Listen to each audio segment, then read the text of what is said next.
நேயர்கள் அனைவருக்கும் புத்தம் புது காலை வணக்கம். ஸோ நம்ம புத்தம் புது காலையில் பார்த்தீங்கன்னா தொடர்ந்து 2 நாளாக நம்ம வந்து சன்னில் இருக்கிற ஃபேக்ட்ஸ் பற்றி தான் படிச்சுட்டு இருக்கோம். நிறைய விஷயங்கள் தெரிஞ்சுக்கிட்டோம் கூட. அண்ட் அதே மாதிரி தான் இன்றைக்கும் நிறைய டிஃப்ரெண்டான ஃபேக்ட்ஸ் உங்களுக்காக சொல்ல போகிறேன். அண்ட் அதுக்கு முன்னாடி வாங்க நம்ம ஷோக்குள்ளே போகலாம்.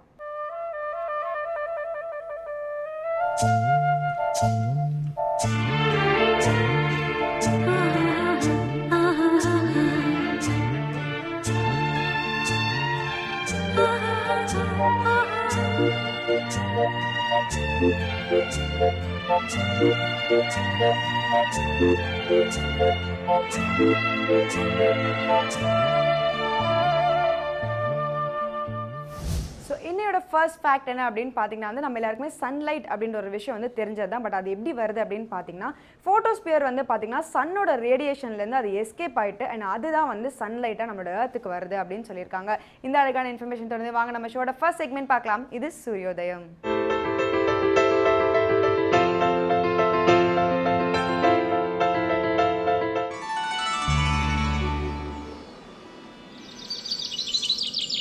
இன்று 3/2/2017 வெள்ளிக்கிழமை, துன்முகி வருடம் தை மாதம் 21ஆம் தேதி. இன்று சூரியோதயம் 6:20க்கு. ராகு காலம் காலை 10:30 மணி முதல் 12 மணி வரை. யமகண்டம் மாலை 3 மணி முதல் 4:30 மணி வரை. குளிகன் காலை 7:30 மணி முதல் 9 மணி வரை. திதி சப்தமி. நட்சத்திரம் அஸ்வினி. சுப ஓரைகள் காலை 6 மணி முதல் 9 மணி வரை, காலை 10 மணி முதல் 11 மணி வரை, பகல் 1 மணி முதல் 4 மணி வரை, மாலை 5 மணி முதல் 6 மணி வரை. யோகம் அமிர்த சித்த யோகங்கள். சந்திராஷ்டமம் கன்னி ராசிக்கு. ஸோ அடுத்த சூப்பரான ஃபேக்ட் என்ன அப்படின்னு பார்த்தீங்கன்னா வந்து சன்னோட ஒரு சென்டர் லேயர் வந்து கோர் அப்படின்னு ஆல்ரெடி சொல்லியிருந்தேன் இல்லையா. ஸோ அந்த கோர் வழியாக தான் நம்மளுக்கு வந்து சன்லேருந்து வந்து எனர்ஜி வந்துட்டுருக்கு அப்படின்னு சொல்கிறாங்க. அதாவது சன்லேருந்து நம்மளுக்கு வர எனர்ஜி எல்லாமே வந்து அந்த கோர் லேயர் மூலியமாக தான் நம்மளுக்கு வந்து ஏர்த்துக்கு வந்துட்டுருக்கு அப்படின்னு சொல்கிறாங்க.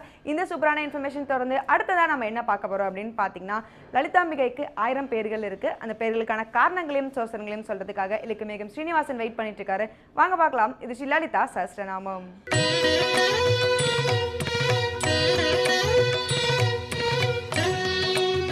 ஸ்ரீவித்யோபாசனாசக்தம் ஸ்ரீவித்யாபீடபூஷணம் ஸ்ரீவித்யாபினவமந்தே ஸ்ரீ கிருஷ்ணானந்த சர்க்குரும். அனைவருக்கும் இனி காலை வணக்கம். ஸ்ரீ லலிதா சகசரநாமம் அன்னையின் 1000 திருநாமங்கள். ஒவ்வொரு நாளும் விடியற்காலையிலே அம்பிகையினுடைய அற்புத திருநாமங்களை ஒவ்வொன்றாக சிந்திக்கக்கூடிய மாபெரும் பேற்றினை நாம் பெற்றிருக்கிறோம். அந்த வகையில் இன்றைய அருமை திருநாமம் ஓம் மகாபோகாயை நமக என்கின்ற அருமையான திருநாமம். பேரின்பத்தை அளிப்பவளுக்கு வணக்கம் என்று சொல்லக்கூடியது. பேரின்பத்தை வழங்குபவளுக்கு வணக்கம். மகாபோகம், போகம் என்று சொன்னால் அனுபவிக்கக்கூடிய உணர்வு, இன்பத்தை அனுபவிக்கக்கூடிய உணர்வு, அதற்கு பெயர் போகம் என்று பெயர். 16 பேர்களையும் அழகாக அபிராமிப்பட்டு சொல்லிக்கொண்டே வருகிற பொழுது நிறைவிலே சொல்லுவார். தனம், தானியம், கல்வி, அறிவு, புகழ், வழி, இளமை, சந்தானம், துணிவு, வாழ்நாள், வெற்றி, இப்படி சொல்லிக்கொண்டே வருகிற பொழுது ஆகு நல்லூழ் நுகர்ச்சி என்று சொல்வார். நுகர்ச்சி என்று சொன்னால் என்ன பொருள் என்று கேட்டால் அதற்கு பெயர்தான் போகம் என்று பெயர். சீதைக்கும் ராமனுக்கும் திருமணம் நடக்கப் போகிறது. கம்பன் சொல்லுகிறான், 2 பேரும் வந்து திருமண மேடையிலே அந்த மன்றலிலே வந்து அமர்கிறார்கள். அப்படி மன்றலிலே வந்து அமர்கிற பொழுது அந்த 2 பேரையும் கம்பன் வருணிக்கிறார். ஒன்றிய யோகமும் போகமும் ஒத்தார் என்று சொல்லுகிறார். யோகம் இருந்தால் மட்டும் பிரயோஜனம் இல்லை, போகம் அவசியமான விஷயம். மன்றலின் வந்து மனத்தவிசு ஏறி வென்றி நெருந்தகை வீரனும் ஆர்வத்து இன்துணை அன்னமும் இருந்தார். ஒன்றிய யோகமும் போகமும் ஒத்தார். யோகம் என்று சொன்னால் அனுபவிக்கக்கூடிய அத்தனை விஷயங்களுமாக பராசக்தி கொடுத்திருப்பது. எல்லோருக்குமாக கொடுக்கிறாள். எத்தனையோ பணக்காரர்கள் இருக்கிறார்கள், படகு போன்ற கார்கள் இருக்கும். ஆனால் மிகப்பெரிய கஞ்சனாக இருப்பான். ஒரு நாள் கூட காரை அவன் உபயோகித்ததே கிடையாது. எளிமையாக வாழ்வது வேறு, இருக்கிற பொருளை இருக்கிற வசதியை அனுபவிக்காமல் இருக்கின்ற கஞ்சத்தனம் வேறு. அப்படி எத்தனை வசதிகள் எத்தனை விதமான சுகங்கள் இருந்தாலும் அந்த சுகத்தை அனுபவிப்பதற்கு என்ன வேண்டும்? மிகப்பெரிய யோகம் வேண்டும், போகம் வேண்டும். அது இரண்டும் ரொம்ப அவசியமான விஷயம். ஏசி ரூம் இருக்கிறது, குஷன் கட்டில் இருக்கிறது, நல்ல சூழல் இருக்கிறது, ஏறி படுத்தால் தூக்கம் வர வேண்டும். தூக்கம் என்பது இருக்கிறதே, அப்படி அந்த கட்டிலே ஏசி ரூமில் படுத்தால் தூக்கம் வந்தால்தான் அதற்கு பெயர் போகம் என்று பெயர். நிறைய சாப்பாடு, உணவு, டேபிள் நிறைய, டைனிங் டேபிளிலே நல்ல உணவுகள், அத்தனை வகையான உணவு வகைகள், எல்லா உணவு வகைகள் இருந்தாலும் கூட மருத்துவர் சொல்லிவிடுகிறார், என்ன சொல்லுகிறார்? அந்த குறிப்பிட்ட நபரை பார்த்து, உங்களுக்கு சுகர் இருக்கிறது, நீங்கள் எதையும் சாப்பிடக்கூடாது. அவர் வெறும் கம்பங்கூழையும் கேப்பங்கஞ்சியும் சாப்பிட்டு கொண்டிருக்கிறார். அப்படி செல்வம் இருந்தால் அவரால் அனுபவிக்கக்கூடிய யோகம் போகம் இருக்கிறதா என்று கேட்டால் யோகம் இருக்கிறது, ஆனால் போகம் இல்லை. அதை அனுபவிக்க வேண்டுமே. எந்த விஷயத்தையும் கூட நல்ல சூழ்நிலையில் கொண்டு வந்து ஒருத்தரை இருத்தி வைத்து பாருங்களேன், அந்த சூழ்நிலையை அவர் அனுபவிக்க வேண்டும். அதை விட்டு என்று மூஞ்சியை தூக்கி கொண்டு இருப்பார். ஏனென்று கேட்டால் காலையிலே நடந்த சண்டையை இப்பொழுது சிந்தித்து கொண்டு இருப்பார். எல்லாவற்றையும் தூக்கி எறிந்து விடுங்கள். இந்த கணம் உங்களுடைய கையிலே இருக்கிறது. அதனால்தான் ஆங்கிலத்திலே சொல்லுவார்கள், present is a presence is a present என்று சொல்லுவார்கள். ப்ரெசன்ட், இந்த ப்ரெசன்ட் என்று சொன்னாலே அது நிகழ்காலம், அது பரிசு என்று பொருள். அந்த பரிசை நாம் எந்த வகையில் அனுபவிக்கிறோம்? ஒன்று, கடந்த காலத்தை பற்றிய சிந்தனையிலே இருந்து அதை தொலைத்து விடுகிறோம். இல்லை என்று சொன்னால் எதிர்காலத்தில் இருக்கக்கூடிய பயத்தை நினைத்து தொலைத்து விடுகிறோம்.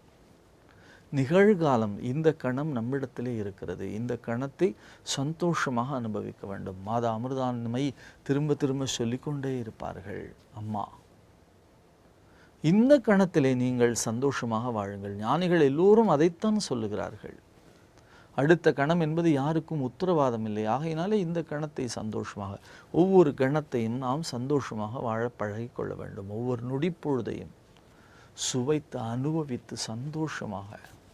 அதற்கு ஒரு கொடுப்பினை வேண்டும் அல்லவா? ஒருவர் நீண்ட நாள் தவம் செய்தார், இறைவனிடத்திலே நிறைய செல்வம் வேண்டும் என்று கேட்பதற்காக. தவத்தினுடைய நாட்கள் நீண்டு கொண்டே போனது. ஒரு நாள் இறைவன் நேரடியாக தோன்றினார். என்ன வேண்டும் என்று கேட்டார். அவர் கேட்டார், எனக்கு மலையளவு செல்வம் வேண்டும், மிகப்பெரிய உலகத்திலேயே நான் தான் பணக்காரனாக இருக்க வேண்டும்.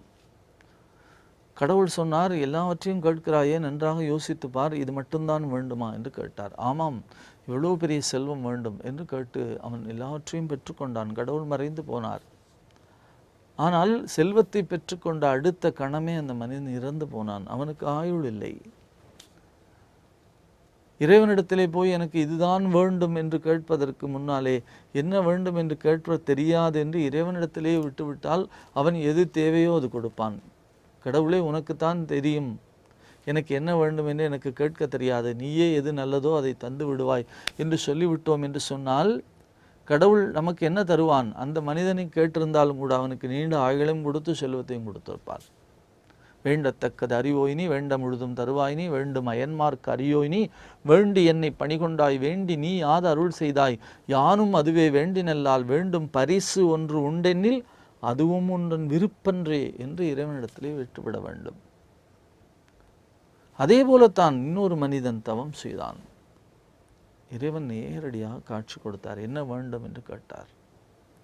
அவன் சொன்னான், என்னுடைய கொள்ளு பேரனை நான் என்னுடைய வீட்டினுடைய 7வது மாடியிலே மடியிலே அமர்த்தி வைத்து கொண்டு அவனுக்கு தங்க கிண்ணத்திலே தங்க ஸ்பூனிலே பால் அமுதத்தை கொடுக்கக்கூடிய பாக்கியத்தை தர வேண்டும் என்று கேட்டானாம். ஒரே வரம்தான். அந்த ஒரு வரத்துக்குள்ளே அவனுக்கு நிறைய செல்வம், மிகப்பெரிய 7 மாளிகை உள்ள வீடு, அவனுடைய பரம்பரையினுடைய சந்ததி தொடர்ச்சியாக பிள்ளைக்கு கல்யாணம், பேரனுக்கு கல்யாணம், பேரனுக்கு குழந்தை பிறந்து அந்த பேரனை தூக்கி தன்னுடைய மடியிலே அமர்த்தி வைத்துக்கொண்டு எல்லா செல்வங்களினுடைய வெளிப்பாடாக தங்க கிண்ணமும் தங்க கரண்டியும் வைத்து நல்ல உணவு, பால் உணவை அந்த குழந்தைக்கு கொடுக்கக்கூடிய பாக்கியம் இத்தனையுமாக ஒரு வரத்துக்குள்ளாக அடக்கி கேட்டுவிட்டான். இவனுக்கும் நீண்ட ஆயுள், கொள்ளு பேரனை மடியிலே வைத்துக் கொள்ளக்கூடிய அளவிற்கு, அப்பொழுது ஆரோக்கியமாக இருக்கக்கூடிய அளவிற்கான வரமாக இருந்து விட்டது. இப்படி எது வேண்டும் எது வேண்டாம், எதை அனுபவிக்கப் போகிறான் எதை அனுபவிக்கப் போகவில்லை என்பதெல்லாம் இருக்கிறதே, இதையெல்லாம் யார் தருகிறார்கள் என்று கேட்டால் மகாபோகமாக தேவிதான் அருள்பாலிக்க வேண்டும், அவள்தான் அருளி செய்ய வேண்டும். ஆகையினாலே நாம் இறைவனிடத்தில் எனக்கு செல்வத்தை தா என்று மட்டும் கேட்பதோடு நிறுத்தி வைத்து விடக்கூடாது. அந்த செல்வத்தை அனுபவிக்கும் போகம் என்று சொல்லக்கூடிய யோகத்தையும் நீ தர வேண்டும். அதற்கான பேற்றினை நீ எனக்கு வழங்க வேண்டும், நுகர்ச்சியை எனக்கு தர வேண்டும்.